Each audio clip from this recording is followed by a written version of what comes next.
আসসালামু আলাইকুম ওয়া রাহমাতুল্লাহি ওয়া বারাকাতুহু। ঢাকা গাজীপুর থেকে রফিক সাহেব জিজ্ঞেস করেছেন, হুজুর, আমাদের বর্তমান সময়ে বিবাহের আগে মেয়ের বাড়িতে গায়ে হলুদের যে অনুষ্ঠান করে, আসলে এটা করা যাবে কিনা বিষয়টি জানালে উপকৃত হতাম। মাশাআল্লাহ ভাই, অনেক সুন্দর একটি প্রশ্ন করেছেন। হামিদাও ওয়া মুসাল্লিয়াও ওয়া মুসাল্লিমা আম্মা বাদ। ভাইয়ের প্রশ্নের উত্তর হলো, আমরা বিবাহের পূর্বে মহিলাদেরকে যে গায়ে হলুদের যে অনুষ্ঠান আমরা করি, সেখানে অনেক অশ্লীল কাজকর্ম হয়, সেখানে অনেক গুনাহের কাজ হয়। বর্তমান সময়ে এটি একটি ফিতনার কারণ। এই জন্য মহিলাদের জন্য বিবাহের পূর্বে আমরা সমাজে প্রচলিত যে গায়ে হলুদ এর অনুষ্ঠান করি, এটা করা নাজায়েজ এবং হারাম।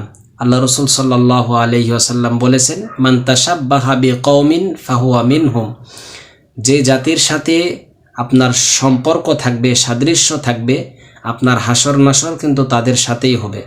অতএব গায়ে হলুদ এর যে সমাজে প্রচলিত অনুষ্ঠান, এটি হিন্দুয়ানি সমাজের একটি প্রথা। এটা থেকে আমাদের সম্পূর্ণরূপে বিরত থাকতে হবে।